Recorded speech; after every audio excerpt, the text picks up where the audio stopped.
Tyler from Bads and Fans, and I'm here with Tanner Keast. Would you guys like to introduce yourselves? Sure. I'm Tanner. I play guitar and sing for Tanner Keast. I'm David and I play drums for Tanner Keast. I'm Bridie and I play bass for Tanner Keast. So you guys just finished your set. How do you guys think that went? Oh, it was good. It was a lot of fun. First gig is a three-piece, which was fun and a bit challenging, but, you know, I really enjoyed it. Yeah, it was great. We had a great turnout, and, yeah, I personally really enjoyed it. Yeah, surprising turnout for an opener. I mean, it is Friday night, but that was a lot of fun.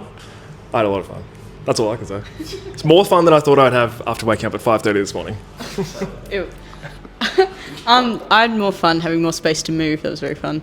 And it was a good crowd, yeah, actually. And they're all singing in Validation, which is pretty cool. There's some Few of them. There's some moshing as well. Yeah. Very cool.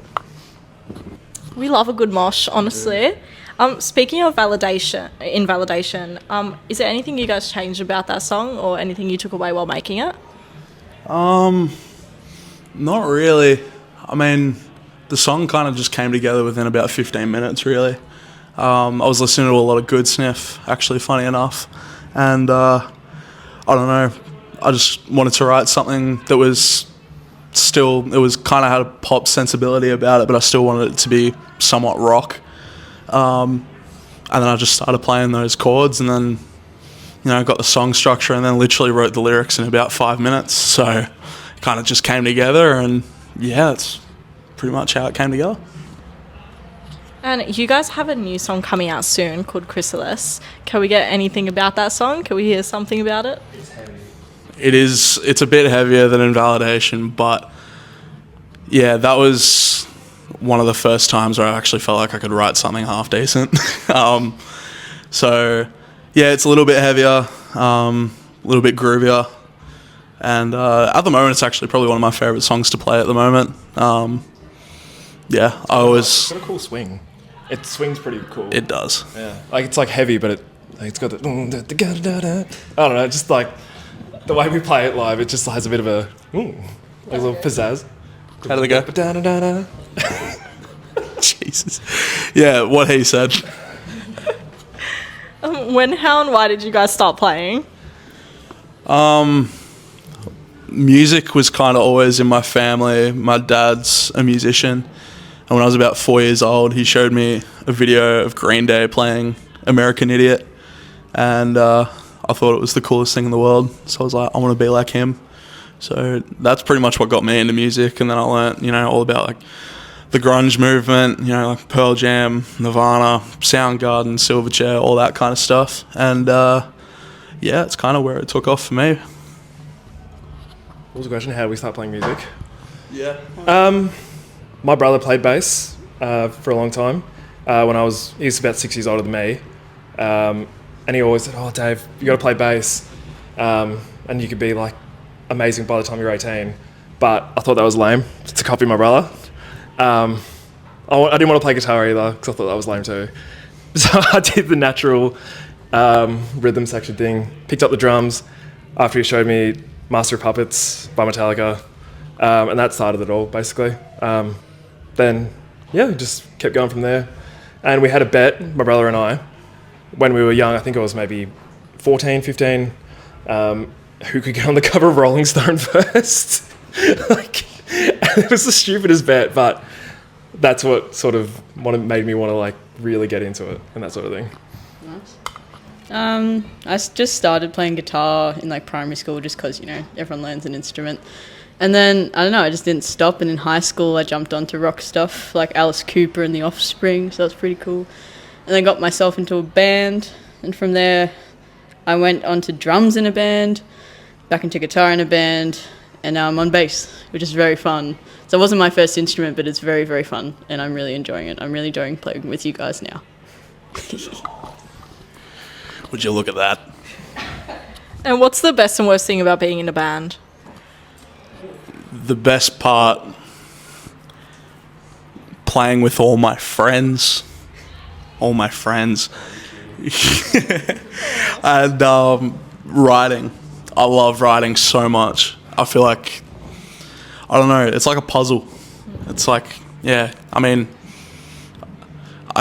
crack it when I do puzzles normally, but this is a fun puzzle to do. It's a group puzzle. It's a group puzzle.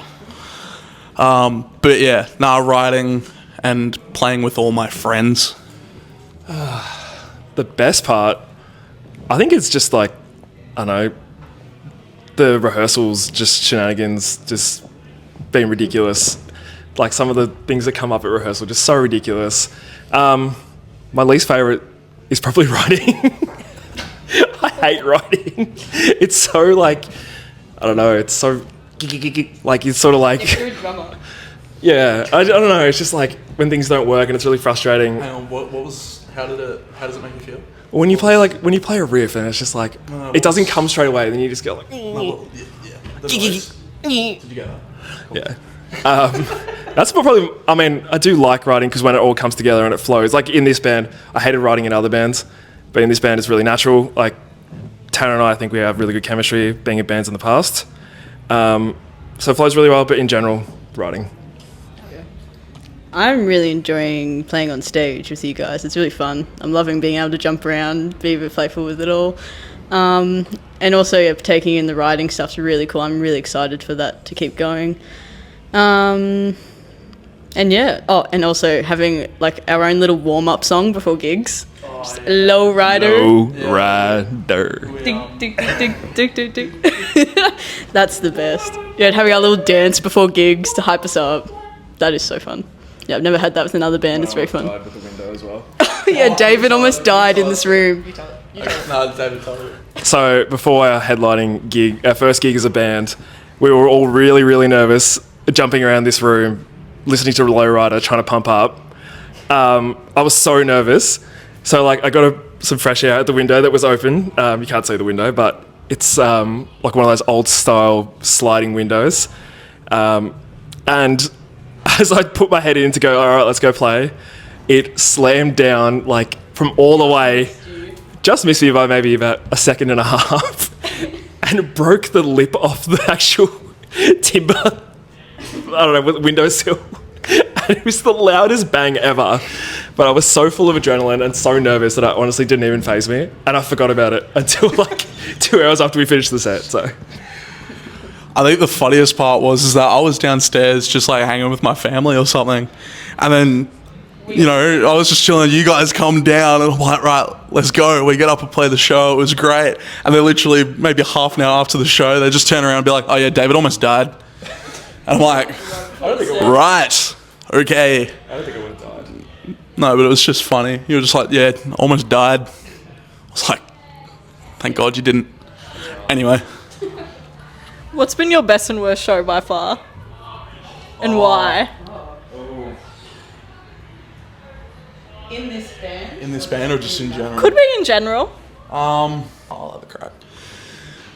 The best show easily would have been the Invalidation single launch. It was just good vibes all around. Having all your family and friends at a show like that, really showing support and stuff. Even if most of your family and friends don't get it, they still came out to the show, and it was really cool. I think we ended up having maybe 130 people come out or something like that, and that's the biggest audience I've ever played in front of, and yeah, it was killer. I'll never forget it for the rest of my life. Worst show, I don't know. How do you guys think the Aussie music community will evolve into the future? That is a great question. I actually don't know how to answer that, to be quite honest with you. I just hope that it just keeps going, and 14, 15-year-old kids, get with their mates and be like, you want to start a band? And then I just want this to keep going and going, and it's so good that, the music scene in here is so supportive, especially Geelong. Like, everybody knows each other, and we all support each other. Like, we all come out to each other's shows, and we hang out, and it's a good vibe in this music scene. Some of the people in this scene have, become some of my best mates, and yeah, I don't know. I hope that people aren't discouraged by the fact that the music scene currently in Australia is, opportunities are kind of shutting down with, festivals and not going ahead and stuff. I just hope people, just not, don't ignore it, because obviously there are things that can be done, but don't be discouraged to try and, make it. Why not? To try and make it. I don't know what I'm saying anymore. David, please take the mic. I think Australian music will just keep growing. Like, just as we're sort of saying, Australia's always been a bit more of a secular sort of, it's separated so far from the rest of the world. And it's rare that big artists come here, like it's maybe once every 3 or 4 years or something like that, where in the US they're getting these monster tours every other day.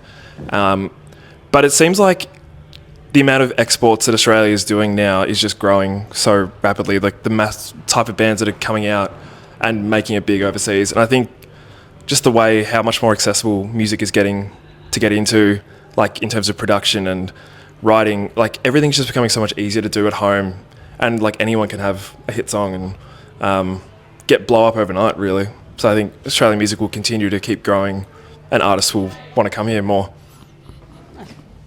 I think, a big thing is that taking off in Australia, particularly if you're like us just down here in Geelong, it's so hard to kind of get over that. It's kind of like a wall, stepping into the next process of it all. It's hard to find that, but there are opportunities out there and you just got to kind of hunt them down. But in saying that, I think it's so important, the little scenes we have, like here in Geelong, and there's little pockets of them in Melbourne as well, them supporting each other, and I think more, even like DIY shows and everything are really important to it all and to keeping it all flowing and going, because if without that, like none of it would be moving at all. It'd be like the here and there gigs, like it's all about the communities and supporting each other, and that means like backyard gigs and stuff. And I think they're so important to the community for everything to just start somewhere. Yeah, I definitely agree with what all of you said. I feel like the community, obviously there's not a lot of opportunities at the moment, but more people need to keep joining us so that those opportunities create themselves. Yeah. Absolutely. If you guys made a rumour about yourselves, what would it be? That my beard is fake. If I made a rumour about myself, I don't know, I kind of make a lot of stuff up just for fun, like ridiculous stuff. I think I've started heaps of rumours about myself. Like, just, anyway. I can't even think. Like what? As a kid, I used to tell people, I don't know why, I used to tell when I went to friends' houses and stuff, I would tell their parents that I was allergic to strawberries. I absolutely wasn't. I love strawberries as well. So I don't know why I said it. I don't know why I said it. And like they'd be like, oh my gosh, oh, okay. And they would talk to my mum and they're like, oh, we didn't know David was allergic to strawberries. Like we almost gave him some. She's like, no, he's not. Your poor mum. But I wasn't like bamboozling or anything. It was just like, I don't know. Just on the drive home, your mum's like, you got to cut it out with the strawberry rumour. I was just like a chaotic kid, I think. But like, I wasn't doing it. I don't even know. I can't remember. That's probably one that comes to mind. I can't think of one. Actually, I've got one. Oh, yeah, that I can only speak in drummer. What? I can't speak English. I can only speak in drummer too. Like kickable. Because at a rehearsal, they were talking. I was suggesting cover songs. And like, no, David, you're dumb. That's in D standard. I was like, C standard and D standard, aren't they like a step apart? And they all roasted me. And they were like, David, C standard, rack tom. D standard, floor tom. Boom, boom, doof, doof. It was the other way, but anyway. Was it? Yes. Yeah, I think it was like C standard floor tom. Well, that's a rumor. I can only speak in kick-kaboom. I'm learning new things about him every day, I swear to God. Maybe I made it up. Oh my God. Please cut that, I swear to God. What's your favourite Coles aisle? Coles aisle? Yeah. Oh, that's so rare. I'll go on. Could be Woolies if you shop there. That is the greatest question I reckon I've ever been asked. Can we say Aldi? Yeah. Special Aldi doesn't have aisles. Special buys. Yeah, Special buys goes alright. The clearance. It's versatile. It knows. Clearance, yeah. Yeah, clearance. It's versatile. It knows what it's doing. Picked up some gnarly It stuff. plays its role really well. Picked up some gnarly stuff there. Yeah. What do you pick up? I bought a Philips I think. Do they sell Philips? Phillips. Yeah. The Audio brand. Philips. Beats me. They had a speaker set with with a CD thing. So stereo. Yeah, that's the one. So a stereo with like 2 bookcase speakers. I don't even know how much I copped it for. I bought, what was it? No. It was so cheap, bro. Oh, it was a sound bar from some random Chinese brand. I can't remember which one it was. I got it for like $50, marked down from 150. Bit of a come up. I blew it out because I was playing too much bass through it. So now it's all distorted and it like vibrates. Hell yeah. But what was your favourite aisle? I'll hold it. Okay. I reckon, probably I'll go the clearance section. It's versatile. It knows what it's doing. It's there for you whenever you need it. Cool. I I think my favourite aisle at Coles, we're having such good eye contact right now, is probably the fridge aisle, because I'm one of those weird people who doesn't eat meat and vegan. Yeah, so meats in fridges too. that's what I meant. That's why I said the fridge section. Yeah. Yeah, that's what. The meats in fridges as well. No, but like the one with the juice and the creams and the cheeses and stuff, where all the vegan stuff is. That's my favourite. Mine's Aldi special buys. Yeah, I have to low-key agree with the Aldi special buys. I'm not going to lie, love it there. I will sit there and just look at everything. It won't even be anything I need. It'll be useless. And I'm like, I need it. I actually need it. Exactly.